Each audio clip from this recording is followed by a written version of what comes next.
2026, porque 17 ministros do governo Lula saíram de seus cargos para poderem focar nas suas candidaturas. Dentre os principais estão Gleisi Hoffmann, que era ministra das Relações Institucionais, que tratava ali das articulações entre o Palácio do Planalto e o Congresso Nacional, Geraldo Alckmin e Marina Silva, do Meio Ambiente.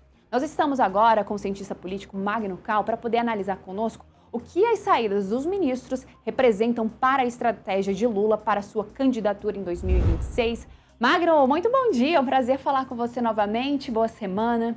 Magno, a gente veio, né? A gente já chegou a conversar outra vez falando sobre essas mudanças de legendas, agora ela deu uma finalizada aí. A gente deve ter agora somente eles trabalhando nas suas candidaturas.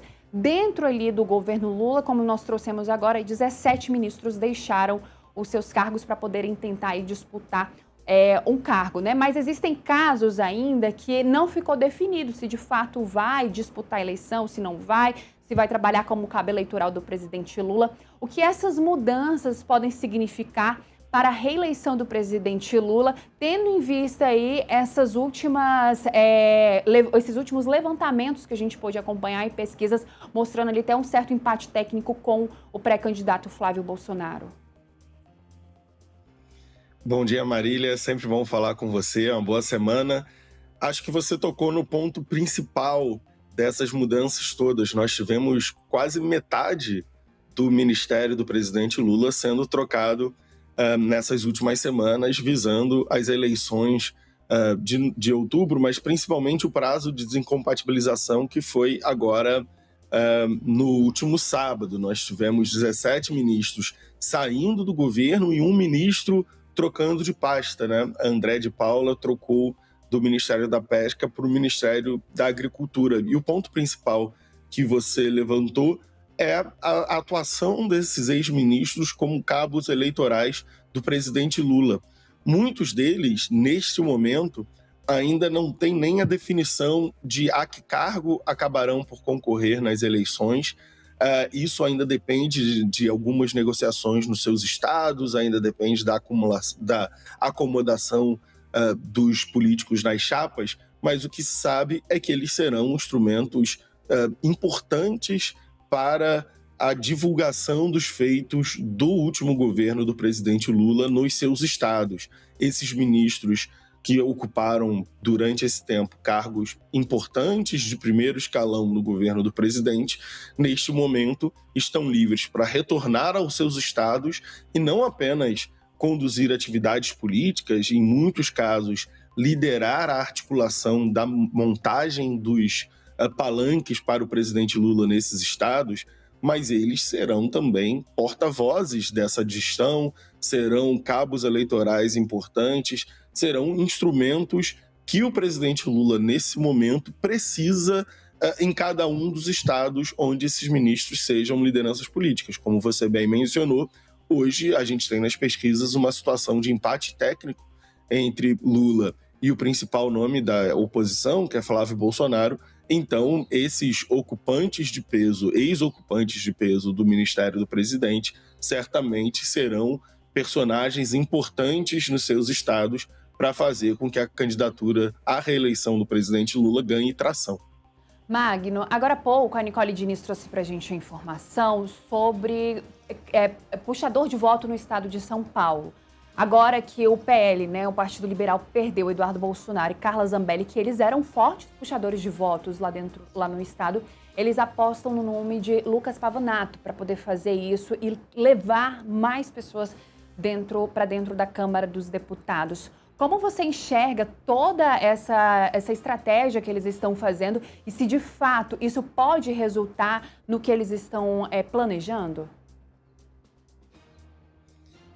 O que se vê entre os articuladores das candidaturas aqui no estado de São Paulo é que há um número bastante expressivo de votos bolsonaristas soltos neste momento dentro do estado. Há aproximadamente 3 a 4 milhões, haveria aproximadamente 3 a 4 milhões de votos que foram para candidatos bolsonaristas em 2022 e que hoje poderiam estar em disputa, dado algumas situações que ocorreram.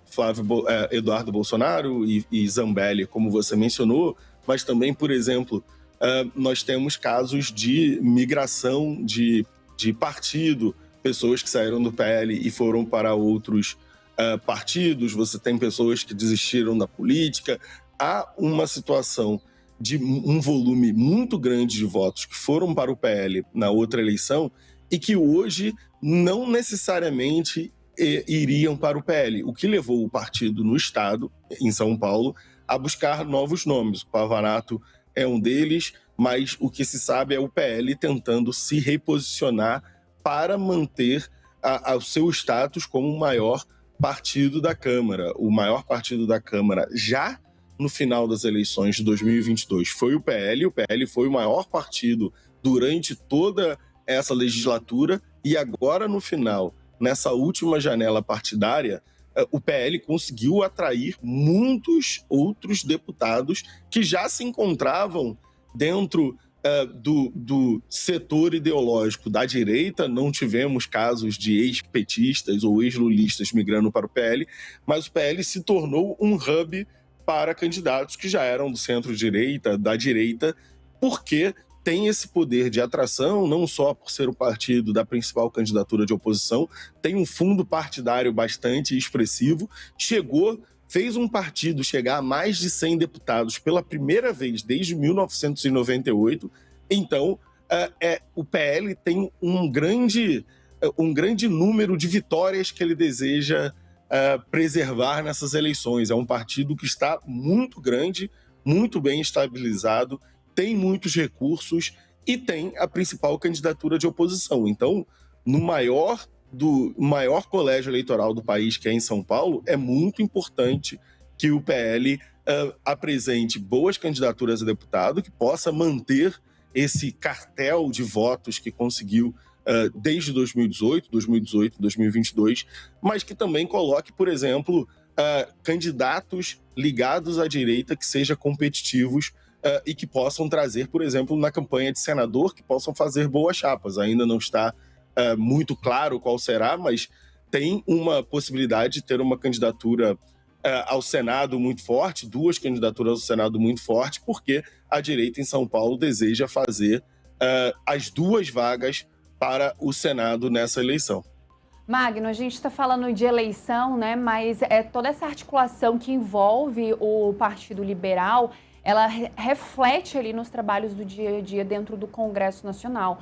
A gente pôde ver, né? Eles ali na sua própria articulação, eles fizeram várias derrotas para o governo.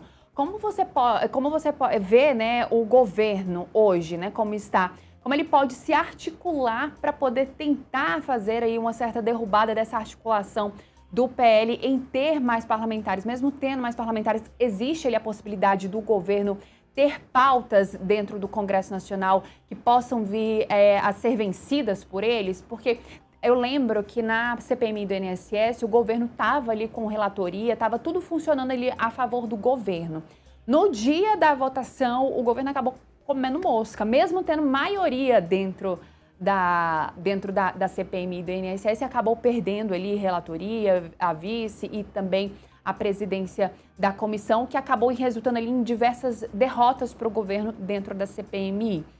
Com essa movimentação eleitoral, existe chance ali do governo tentar mudar esse cenário atual que existe dentro do Congresso Nacional? Ou não tem como fazer isso por conta da quantidade, por conta do número de parlamentares que são hoje do PL?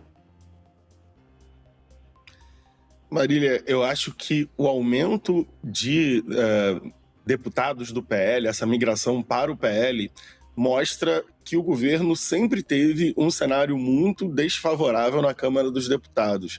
Mesmo que não tenha havido uma migração ideológica, né, não tenha havido muitos políticos de um campo para o outro se movimentando, acho que o PL, pela primeira vez, chegando a esse número de mais de 100 deputados, que na história brasileira é bastante expressivo, mostra que o governo sempre encontrou uma Câmara bastante tendente à oposição, muito mais do que ao governismo. E também o governo, vale lembrar, teve muitos problemas na sua própria articulação política, né? Gleisi Hoffmann, que deixou o ministério recentemente, não foi a ministra que começou esse trabalho, era Alexandre Padilha, o ministro e o governo mudou para tentar melhorar a sua articulação, o que acho que não deu muito certo. Na minha visão, o que o governo pode fazer nesse último ano de mandato para tentar fazer com que algumas pautas possam avançar, você lembrou muito bem, o governo tem problemas para avançar as suas pautas há muito tempo, o governo tem problemas de articulação há muito tempo, o governo tem problemas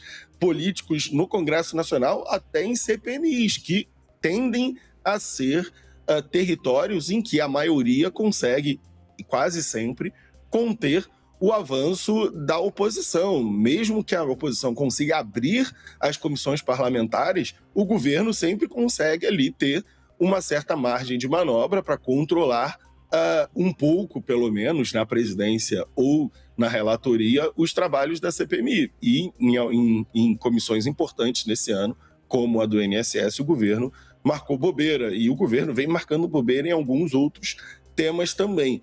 A solução, neste momento, é o governo tentar encontrar pautas que possam representar um ganha-ganha, tanto para o governo quanto para a oposição. Colocar a oposição numa situação em que negar o avanço dessa pauta no ano eleitoral seja ruim para a oposição também. Algo parecido como o que o governo Bolsonaro fez em seu último ano de gestão, que injetou mais de 60 bilhões de reais na economia. O governo Bolsonaro queria distribuir algumas benesses para setores específicos em 2022, contou com o apoio da oposição, porque a oposição não queria ser vista no ano eleitoral como alguém que travou o avanço dessa pauta. E, de novo, a solução para o governo Lula nesse ano, se quiser fazer suas pautas avançarem, é criar um clima ou pensar em pautas que, para a oposição, seja difícil se colocar em oposição a essas proposições. Por exemplo,